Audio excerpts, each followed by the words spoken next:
Halo para sobat, back to again dengan saya Andrew Yaeso. Welcome to my channel. Gimana nih kabar para sobat? Pastinya sehat dong.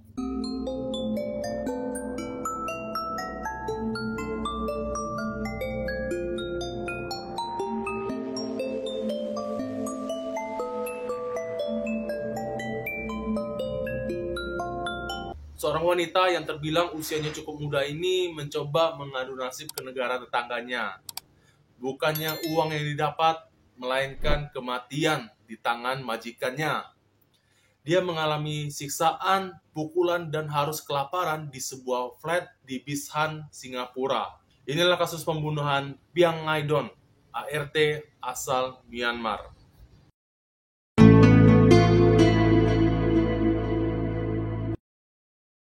Sebelum kita membahas lebih jauh tentang kasus pembunuhan Piang Ngaidon ini, kita ulik dulu sedikit para sobat tentang masa lalu Piang Ngaidonnya atau masa kecil Piang Ngaidon itu gimana sih? Nah, lahir pada tanggal 13 Juni 1992, merupakan seorang putri dari sepasang suami istri yang pekerjaannya ini seorang petani di sebuah pedesaan yang pedesaan ini merupakan bagian dari kota Praja Tadim.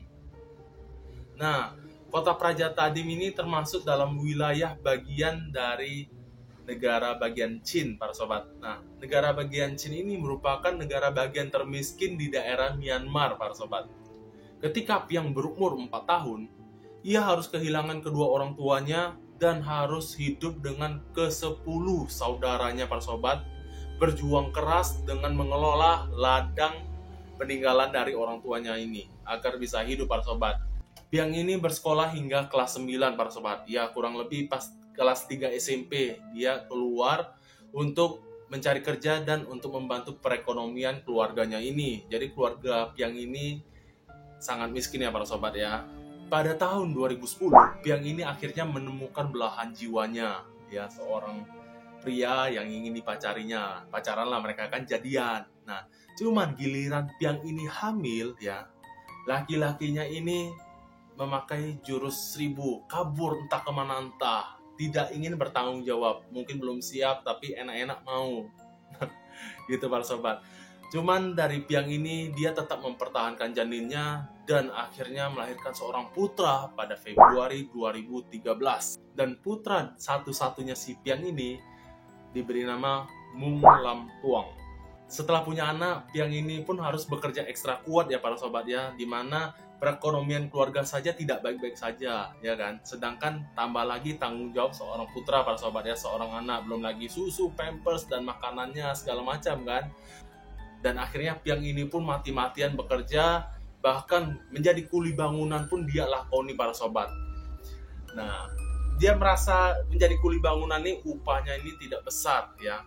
Akhirnya terdengar nih kabar-kabar angin dari warga-warga sekitar, ya warga sekitar mengatakan kalau bekerja di negara tetangga tuh, nah Singapura bayarannya besar sekali, gede. Nah, Piang nih kan akhirnya, tes lah kerja di Singapura, biaya bayarannya ini besar nih kan, enak nih kan. Nah, demi untuk menghidupi anak dan keluarganya ya, membantu perekonomian untuk anak dan keluarganya agar hidup lebih layak. Nah, jadi ceritanya Piang nih akhirnya memiliki tujuan untuk ke Singapura bekerja para sobat ya. Rencana Piang ke depan bekerja di Singapura ini cuma 2-3 tahun para sobat. Dengan bekerja di situ 2-3 tahun berharap mengumpulkan uang, menyisihkan uang kan, kumpuli duit untuk membeli tanah dan membangun sebuah rumah yang layak untuk dia tinggali beserta putranya para sobat ya kan. Cuman ada sedikit kendala para sobat. Dimana kala itu untuk kerja di Singapura harus berumur 23 tahun minimal tuh, minimal 23 tahun. Sedangkan Piang ini belum umur 23 tahun, 2 bulan lagi baru umur 23 tahun para sobat. Jadi pada saat dengar kabar begitu, Piang ini masih berumur 22 tahun 10 bulan. Piang ini akhirnya mencari akal nih, gimana supaya aku bisa berangkat ke Singapura secepatnya. Dengan uang yang tersisa, Piang ini akhirnya memberikan semua uangnya ini kepada agen. Nah, agen nih, terima uang aku, tolong kau bantu agar aku bisa berangkat ke Singapura kan. Nah, dari agen ini dia menyuap petugas imigrasi di sana, mengubah data tanggal lahir Piang ini 2 bulan lebih awal ya, menjadi 13 April 1992. Akhirnya izin Piang untuk berangkat ini keluarlah, paspornya ini keluar pada tanggal 11 April 2015 para sobat, dan Piang tiba di Singapura ini pada awal bulan Mei 2015 para sobat. Piang akhirnya bekerja sebagai ART di daerah Bisan para sobat ya. Nah, di sebuah flat yang dia bekerja ini, majikannya ini adalah seorang keluarga lah ya, keluarga yaitu seorang istri bernama Gaya Diri, seorang suami dari Gaya ini bernama Kevin. Nah, sedangkan ada juga ibu mertua dari Kevin, artinya ibu kandung dari Gaya Diri bernama Prema. Nah, di dalam keluarga tersebut tentu saja Kevin dan Gaya ini memiliki 2 orang anak. Yang paling besar ini berumur 4 tahun, seorang putri, dan yang paling kecil ini ya berapa bulan gitulah, masih bayi ini, seorang putra para sobat. Akhirnya Piang pun bekerja di hari pertamanya pada tanggal 28 Mei 2015 para sobat. Piang bekerja di sana tuh bukannya enak para sobat ya. Sering mendapatkan perlakuan kasar dari majikannya dan aturan-aturan yang dibilang sih ya nggak ngotak para sobat. Pertama, Piang dilarang memiliki HP. Bukan berarti kalau enak pula kalau misalnya Piang, kamu kalau kerja dilarang main HP, itu masih enak, ya kan? Ini dilarang memiliki HP para sobat, dan tidak adanya hari libur. Jadi misalnya seminggu sekali kayak libur kan, sehari kan, ini nggak boleh dia. Terus si sang istri ini, si Gaya ini sering mengatakan kalau Piang itu tidak higienis, kerjanya lambat, makan banyak pula. Piang, gitu kira-kira kan. Nah, si Gaya Diri ini akan bertindak histeris kuat sekali kalau misalnya Piang ini tidak menaati peraturannya para sobat. Kalau seandainya dia buat salah, istrinya teriak, nah, gitulah kan. Nah, setelah 5 bulan Piang bekerja di situ, pada bulan Oktober 2015 akhirnya kekerasan fisik terhadap Piang pun dimulai para sobat. Kekerasan terhadap Piang ini hampir terjadi setiap hari para sobat, bahkan sehari bisa berkali-kali. Nah, di rumahnya ini ternyata ada sebuah CCTV yang dipasang Kevin. Tugasnya ini untuk memantau kedua anaknya dan pembantunya para sobat. Tetapi sebagian besar kekerasan sang istri terhadap Piang ini terekam jelas di CCTV tersebut para sobat. Kekerasan fisik dari Gaya ini cukup ekstrim para sobat ya, di mana dia mendorong Piang, menampar, ya kan. Terus Piang sudah terjatuh, ditendang-tendangnya, pakai botol plastik tuh dihajarnya, dipukul, kadang-kadang pakai sendok logam para sobat dipukul juga, ya kan. Sudah terkapar di rantai, ya, rambutnya dijambak, habis dijambak nih diseret habis itu kadang-kadang badannya tuh digoncang-goncang kuat para sobat ya, habis itu dicekik lagi. Nah, kau gila dah. Itu bukannya sekali para sobat, sering tuh, sehari entah berapa kali, kadang-kadang setiap hari ya. Pada satu titik kekerasan itu terjadi di hadapan bayi laki-laki si Gaya ini. Nah, jadi di sisi lain si bayi ini lagi asik-asiknya main para sobat, di sisi lain maknya juga lagi asik-asik mukuli si Piang ini para sobat. Terus Piang nggak dikasih makan gitu. Nah, Piang ini ada kasih makan, ada dikasih tidur para sobat. Cuman tidurnya si Piang ini sehari cuman boleh 5 jam para sobat ya. 5 jam dia tidur, habis itu makanannya ini cuman irisan roti yang direndam dalam air para sobat. Nah, setelah itu dia cuman boleh makan makanan dingin langsung dari kulkas ya. Dan dia cuman boleh makan nasi sisa semalam para sobat. Piang pun diizinkan menggunakan toilet, tetapi dengan pintu yang terbuka.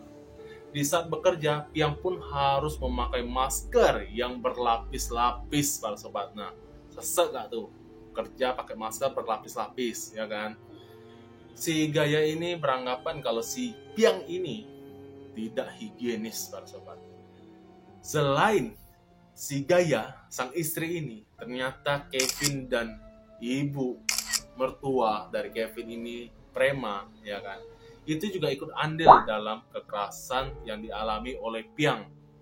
Diketahui bahwa Kevin ini pernah memukul Piang dengan cukup keras menggunakan tongkat, para sobat. Ketika Piang diperiksa oleh dokter pada bulan 6 dan bulan ke-10 pada masa kerjanya, nah jadi agen-agen penyalur ART di situ tuh mungkin ada, inilah pemeriksaan untuk ART aku biar ngecek kondisinya ini sehat apa enggak gitu kan, pada masa kerjanya gitu kan, pada bulan 6 dan bulan 10 ketika masih kerja tuh para sobat kan, dicek kesehatannya dan dokter ini menemukan hal yang cukup mengejutkan para sobat, di mana tubuh Piang ini banyak sekali luka-luka memar para sobat ya. Jadi aku nih kan kok banyak luka memar di tubuh ART nih ya kan.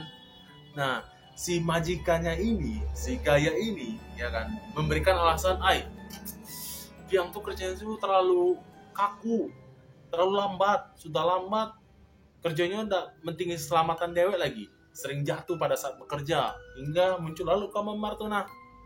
Nah, si agen ini tentu curiga kan, mungkin ada keluh kesah yang disampaikan oleh Piang, mau disampaikan oleh Piang kan. Nah, tapi ada majikannya kan jadi tidak enak ya kan. Nah, dicobalah bicara dua mata nih dengan si Piang.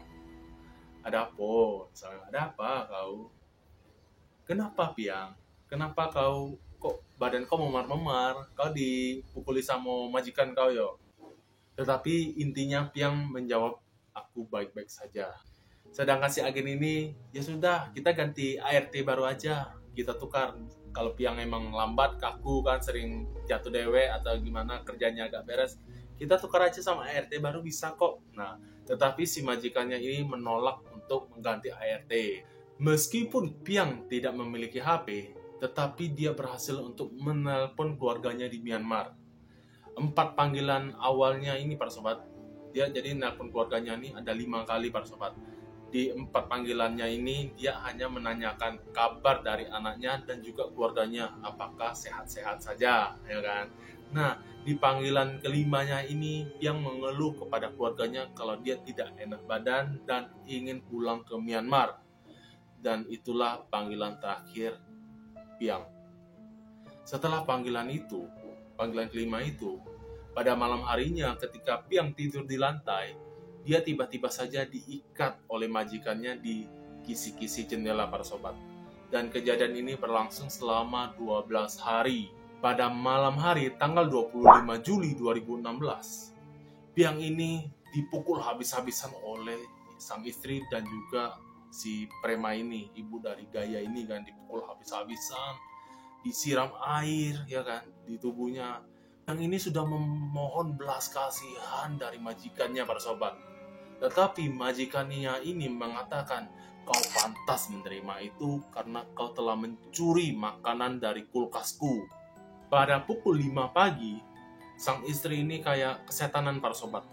Dia menendang, memukul si Piang ini ya, menendang di bagian kepala, di bagian leher, serta menjambak rambut Piang ya ke arah belakang hingga lehernya ini menjulur ke atas dan mencekiknya para sobat. Tetapi Piang ini tidak merespon, tidak bereaksi para sobat. Sang istri ini, si Gaya ini mengatakan, Piang ini paling tidak pemalas dia itu, malas bangun. Sekitar pukul 7.30, ya kurang lebih setengah 8 para sobat, setelah Kevin ini berangkat kerja, Piang ini ditemukan tidak bergerak di lantai para sobat. Nah, jadi si Gaya dan ibunya, si Prema ini, mencoba untuk menghidupkan Piang kembali para sobat. Gimana cara hidupi orang, ya kan? Atas saran dari ibu, si Prema ini, ya, si ibu ini meminta si Gaya ini, cobalah kau telepon deh ke klinik, suruh dokter datang ke rumah, ya kan? Ditelepon lah, ya Gaya ini kan, telepon ke klinik pada pukul 9.30 dan pada pukul 9.45 ditelepon ke klinik, minta dokter datang. Tolong, pembantu aku nih, tiba-tiba terkapar di dapur. Nah, bohong dia kan? Nah, akhirnya si klinik ini bilang, macam mana kalau aku kirim ambulan be? Nah, si Gaya ini bilang, tidak usah ambulan, pokoknya dokter datang ke rumah ya, segera. Sambil menunggu dokter datang, Gaya dan juga Prema ini mengganti baju si Piang ini dengan baju bersih dan juga kering, ya kan. Baju Piang ini kan basah nih setelah diguyur air, ya kan. Digantilah baju yang kering dan bersih para sobat. Akhirnya dokter pun datang pada pukul 10:50. Dokter datang dan mengatakan bahwa si Piang ini telah meninggal dunia, ya kan. Cuman si Gaya dan juga si Prema ini beralasan, beberapa menit yang lalu dia masih bisa berjalan, dok. Pindah dia dari dapur tuh ke sini, dok. Ya, banyak alasannya. Pun dah. Akhirnya dokter pun menelpon ambulan. 40 menit kemudian ambulan pun datang, ya kan.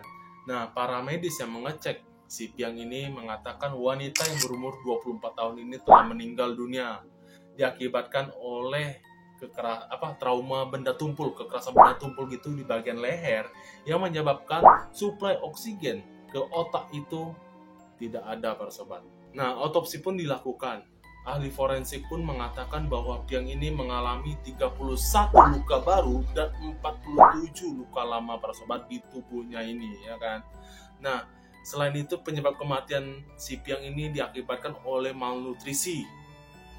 Bahkan Piang pun kehilangan 38% dari bobot tubuh aslinya. Yang kala itu ditemukan ketika meninggal. Tubuh Piang ini beratnya hanya 24 kg. Jadi ya tulang bungkus kulit bungkus tulang, para sobat, gila ya. Setelah kematian Piang, Gaya dan Prema ini langsung dibawa oleh polisi, para sobat, ditangkap pada tanggal 27 Juli 2016. Nah, mereka ini bisa didakwa dengan kasus pembunuhan tingkat pertama yang hukumannya ini hukuman mati dengan cara digantung, para sobat. Kalau dakwaannya benar, para sobat, ya. Kemudian penyelidikan juga mengarah Kevin dan menangkap Kevin pada Agustus 2016 dan menghadapi tuduhan secara sukarela menyebabkan luka serius pada Piang. Dia juga ditemukan mencoba menghilangkan bukti dengan cara melepaskan CCTV yang merekam kelakuan sang istri dan juga ibu mertuanya, para sobat. Baik sang ibu, Prema, dan juga istri si Gaya ini dikirim ke penjara untuk dilakukan tes kejiwaan. Nah, jadi tes ini berlangsung cukup lama, para sobat, yaitu selama 4 tahun dan hasilnya ini baru keluar pada April 2020, para sobat. Dari hasil pemeriksaan, si Gaya ini dinilai menderita 2 kepribadian, yaitu obsesi kompulsif yang membuat ia obsesi berlebihan terhadap kebersihan dan depresi pasca melahirkan, para sobat. Di tengah hiruk-pikuk lagi pusing-pusingnya ini menghadapi hukum, Gaya dan Kevin ini resmi bercerai pada tanggal 13 Januari 2020, para sobat.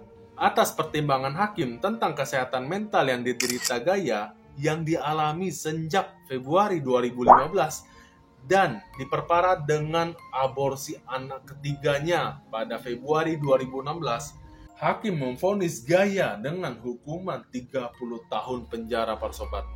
Dan 30 tahun penjara itu merupakan hukuman terlama di Singapura, ya, dengan kasus majikan vs ART, para sobat. Jadi itu hukuman terlama yang pernah ada di Singapura, ya, kalau majikan versus ART. Sedangkan Prema divonis 17 tahun penjara atas 48 dakwaan dengan sengaja menimbulkan luka atau luka yang mengenaskan dan 1 dakwaan menghilangkan barang bukti yang dimana Prema ini menghasut menantunya si Kevin ini untuk menghilangkan barang bukti rekaman CCTV. Nah, jadi CCTV yang dihilangkan Kevin ini atas hasutan si Prema ini, para sobat.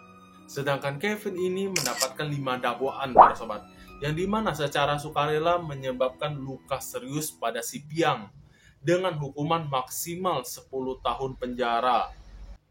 Mungkin ada beberapa info yang terlewat, para sobat. Para sobat juga bisa menambahkan info dengan cara komentar di bawah, para sobat, ya. Oke lah, itulah kasus dari Piang Ngaidon, para sobat, dari Myanmar yang mendapatkan kekerasan hingga berujung tewas. Padahal niat dia ini ya cukup mulia, pekerja keras untuk perekonomian keluarganya dan juga untuk putranya, para sobat, anak satu-satunya yang emang namanya nasib ya, kita gak tahu lah ya, tragis bener para sobat ya. Oke, bila saya ada tutur kata atau penyampaian yang salah, mohon dimaafkan para sobat. Jangan lupa like, komen, dan subscribe, dan nantikan video-video saya yang lainnya. Saya Andri Wijaya, salam, ciao.